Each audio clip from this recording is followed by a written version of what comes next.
Hey everybody, it's me, Brother Wild Bill. This is Life Inside Hell. I am the prison's chaplain in the worst prison in Central America. I'm also an inmate as well. I'm serving a 46-year sentence for homicide. And this is my prison audio diary as both chaplain and inmate. Well, a lot of shit has happened in the last few days, and like you can go back to the episode just before this one and listen about that if you want to know about it. But I had a few things I wanted to say, things I thought. Managing crisis after crisis after crisis has made me a little bit wise and have learned a few things, especially about leadership and some other things. And I wanted to share those things with you today. And the first thing is, the enemy is never as strong as you think he is. Never. And I don't care what enemy it is, and I don't care who it is or what it is. The enemy is never as strong as he appears to be, he or she appears to be. Another thing is, when somebody's talking a lot of shit, I mean like a lot, and good at it. Some people are really good at talking shit, really good at breathing out threats and things like that. You can be 100% sure that that's not a dangerous person, because a dog that barks don't bite. That's a Panamanian saying. Perro que ladra no muerde. Perro que ladra no muerde. And that's true. And this is a bad analogy, but it's true at the same time. I killed a lot of people, and I never called anybody first and told them I was going to kill them. So when they come to you and they start telling you, "I'm going to kill you," or if you're at your work and they threaten to do something, "I'm going to report you. I'm going to do this. I'm going to do that." When they're threatening, it's because they ain't going to do jack shit, and they don't have, and they're trying to make you afraid with their voice. And the only way that their voice can harm you is if you believe it, because when somebody's going to do something to you, they don't threaten, they just do it. So if somebody's calling you and threatening you on the phone, if somebody's threatening you constantly, especially if you heard the same threat more than once, man, you know you ain't going to do shit, because if you was going to do it, you just do it. So don't be afraid of words. Actually pay attention to actions. Like there's a guy here especially, and I don't want to say his name, even though I could, I'm sure here, but I'm not going to. But he is a guy who constantly is talking. Constantly. Never shuts the fuck up. And he always has something to say about everything. Not just to me, just to everybody. He wasn't bothering me today, but he was bothering a friend of mine today. And I've been paying attention to this guy because I think he's a great archetype of human beings who are really weak, who wish to control others with their voice, and with their, like, they want to manipulate others into doing what they want to do, but in reality they're weak as piss and have nothing. This is a guy exactly like that. This is a guy today. This is an interesting thing, but like this happened to me today. So these guys are all sitting around talking about how they're badasses, and nobody that they're against can be with them, and how they're the toughest and the meanest motherfuckers there are. And I just went down in the middle of where they were all sitting and started working out, doing push-ups, hitting the bag, and like nobody said shit, and they all just sort of melted away, and I didn't say anything. I don't know, it's important sometimes to let other people know here's another second point for today. It's important occasionally to let everybody know who the boss is. Now, I'm going to tell a story that Christopher Walken told on a movie that I don't even remember the name of the movie, but I've seen it several times as a clip. And this is when I completely robbed from a movie. I just want to be straight with you, but I love it. So I wanted to share it with you.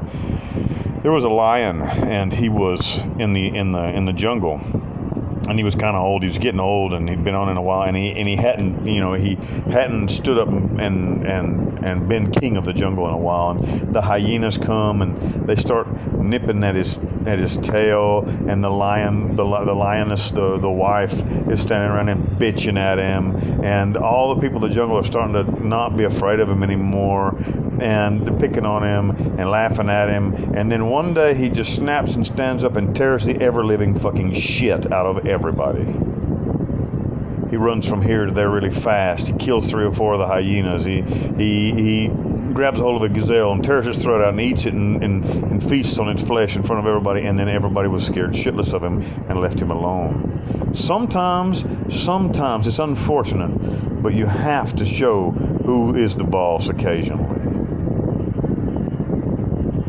so that the damned hyenas will leave you alone. Because the hyenas are a bunch of pussies. The hyenas of life. Those 3 or 4 co-workers that stand around and talk bad about everybody, those are a bunch of fucking pussies. You hear me? They ain't got shit. The only thing that they want to do is tear down somebody else. They're the fucking hyenas. Be the lion. You can walk alone. And don't be afraid every now and then to tear the shit out of somebody. I don't mean physically. I don't not mean physically either. Like, I had a practice before I was pastor of the church. I had a practice that every year I would beat the living fuck out of somebody in front of the whole crowd. And I really, actually, this is a funny story. We're talking about art imitating life, or life imitating art, life imitating art. But in this, I've already given you a Christopher Walken spiel, but I'll give you a Bill the Butcher one from Daniel Day-Lewis. Daniel Day-Lewis played Bill the Butcher in Gangs of New York, and he said something to the effect of this: I have stayed in control for so long because of the spectacle of violent acts. And that stuck with me. In my mind, the spectacle of violent acts. Every now and then you got to tear the shit out of somebody so that everybody else will respect you. It's unfortunate, but it's a reality of life.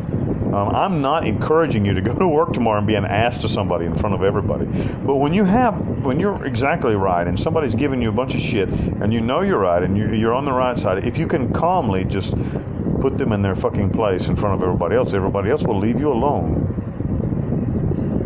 So sometimes you got to tear the shit out of somebody else. The third characteristic is leadership sometimes involves making decisions that are unpopular.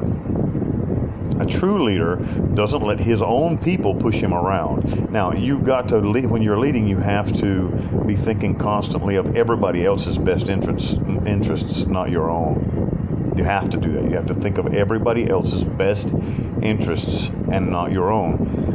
But sometimes people don't know what the fuck is good for them. And that's one of the reasons I'm an anti-democracy fan. I'm not a fan of democracy. I think democracy is like demagoguery, but we won't even get into that right now. But sometimes you got to make a decision that's unpopular and stick with it.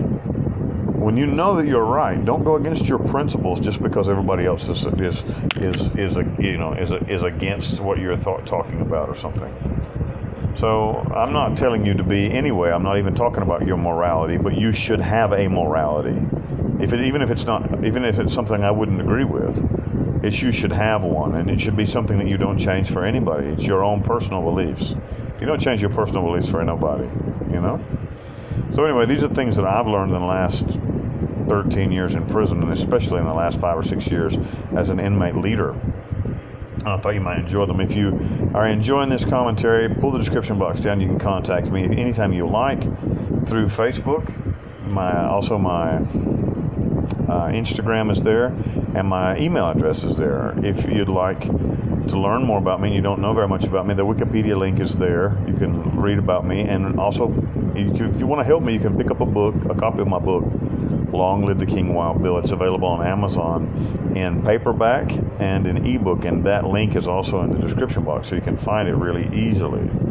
So I'll catch you guys on the next time. And sometime this week, I'm going to be reading a few chapters out of Concentration Camp 2000, which is a new book I'm trying to get published. And so I hope you guys will enjoy that as well.